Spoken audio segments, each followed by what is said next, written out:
What's up guys, I'm Akila. Welcome to my channel. In today's video we're going to be doing a review on the new Anastasia Beverly Hills Luminous Foundation. This isn't their first foundation, but it's their first liquid foundation. I'm not sure how long ago this released, but I do have their stick foundation and I did like that, so we're gonna see how this new foundation performs. So if you want to see a full demo and a wear test on this foundation, please keep on watching.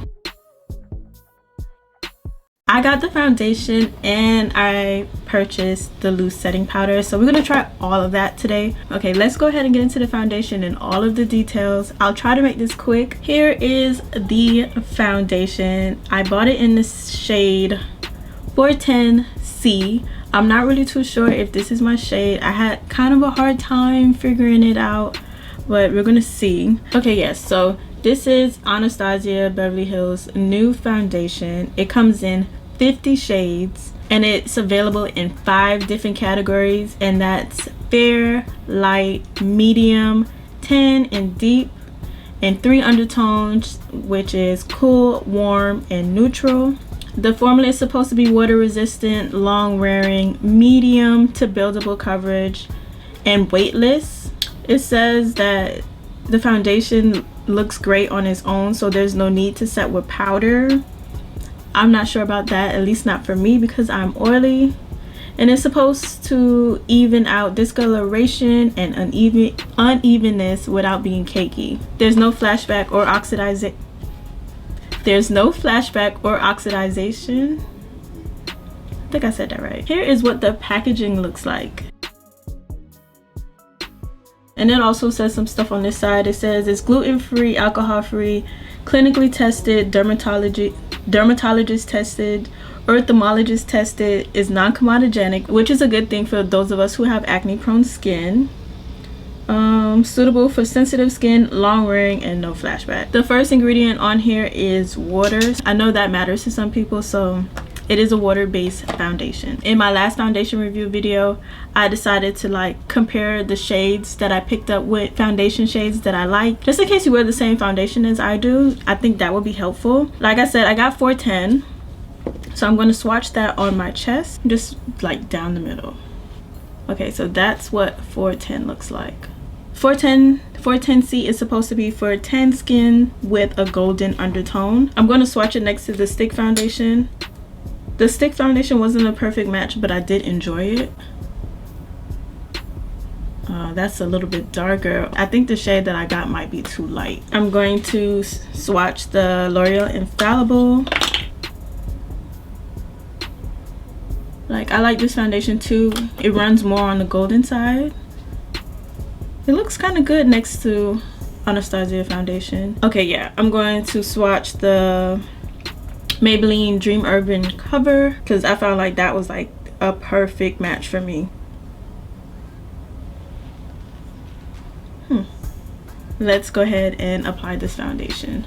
I'm going to use the e.l.f. Poreless Putty Primer as usual. On this side we're going to use the Juno sponge, and just for the sake of it I'm going to use a foundation brush on this side. It does come with a pump. I'm going to squeeze 2 pumps on the back. It's not really a runny foundation. I didn't mention before that I do have combo oily skin. I get oily in my T-zone and I'm dry around the edges.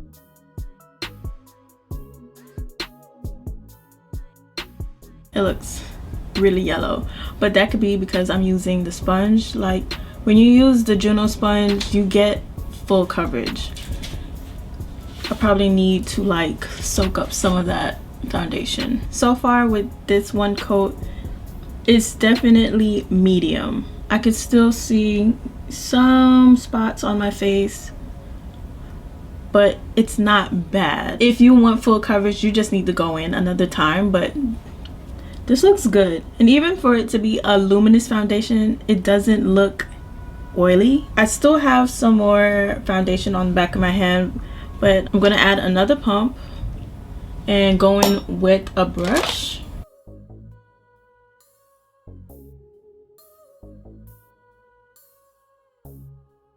It's applying pretty well with the brush as well.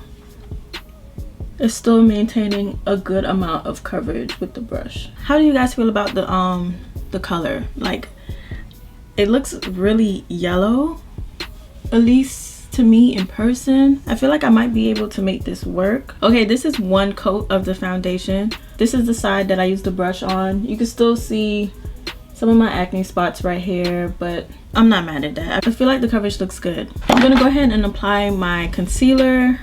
ABH doesn't have a concealer as of yet, so I'm going to use the L'Oreal Full Wear Concealer. One thing that I'm noticing that's a positive is that usually sometimes with cheaper foundations or like luminous foundations, I get like creasing right here, and I don't see that, so that's definitely a good thing.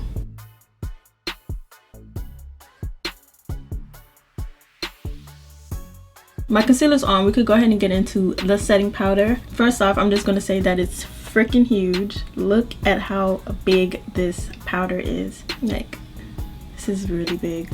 What can I compare it to? I have the Fenty Beauty powder in front of me right now, and the packaging on this one is just a little bit bigger, and it's not necessarily that it has more in this one. That's not the case. It's just that Norvina said that she wanted to make packaging that was big enough that you could put your whole sponge in, and I really love that idea. The one thing that I did like about the Fenty powder though is that it came with one of these seal things that you could just put on the powder and like travel with it. This one doesn't come with one of those. It's going to be one of those loose powders that's going to be like everywhere in its packaging. Like, I don't even want to peel off the whole sticker on here, so I'm gonna just peel off half so it doesn't release as much as it would if I took off the whole sticker. Okay, I got it in the shade Banana because that's what I saw a model in the tan range use, so let's see how that looks on me. Oh yeah, I'm gonna go ahead and press out these creases.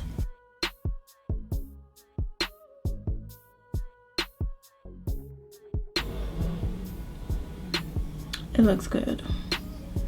Like, my favorite setting powder is the Laura Mercier, but I have the big one of the Fenty right now. I feel like I have too much setting powder, but I had to get this one to review it. I'm not gonna let it set, so I'm gonna go ahead and take my Sephora Micro Smooth and brush off the excess powder. Okay, let's see how under the eyes look.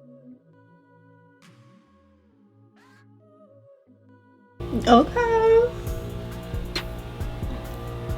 Okay. That looks good. That looks really good. So I wanted to, you know, support my girl Rihanna and try her powder out because so many people loved it. And then when I got it, I just found like it sucked me dry and it kind of looked patchy on me. I also have this in the shade Banana as well. I tried 3 shades. I had Honey, Cashew, and Banana. Cashew was like, once it was on me, it looked pink, and then Honey was so pretty, but I wanted like a brightening effect under my eyes, and Honey wasn't light enough, and Banana just seems like it's too light.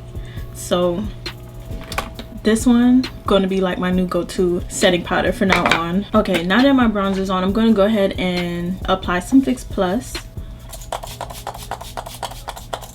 And I like to pat in the spray. Let me move this mirror out the way so you guys can get a look at the foundation.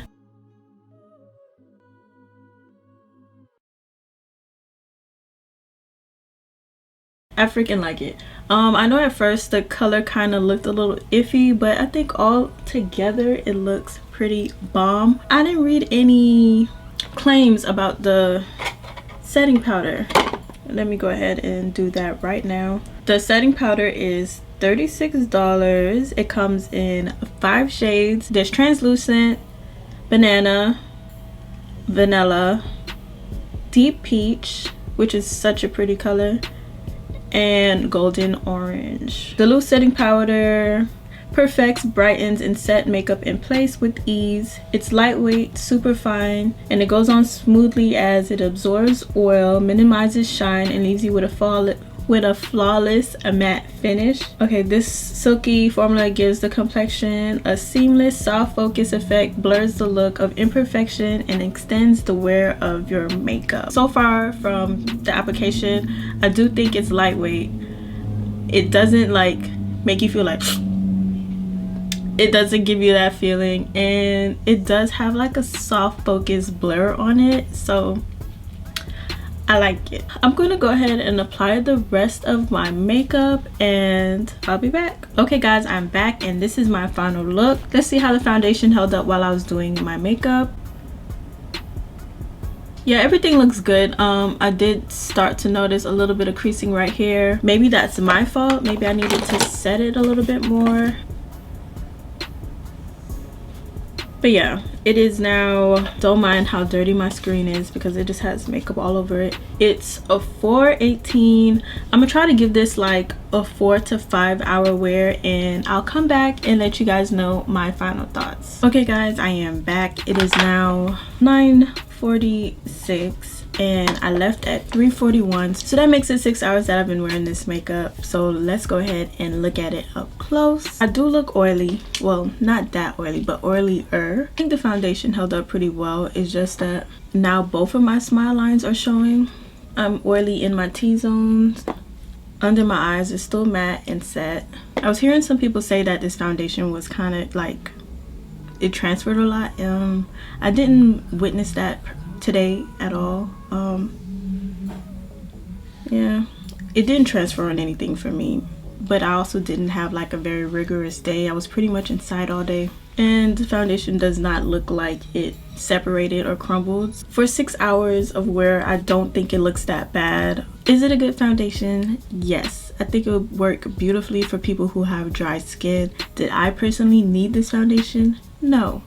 A foundation that I recently tried out and did a review for was the Dose of Colors foundation, and personally for me and my combination skin, that's like my go-to foundation. It's beautiful. It's very long wearing, so if you have oily skin, I do suggest that foundation. That wraps up my review guys, and thank you so much for clicking my video, and if you aren't already, please subscribe to my channel, and if today's video was helpful, please give it a thumbs up, and I will see you guys next time. Bye.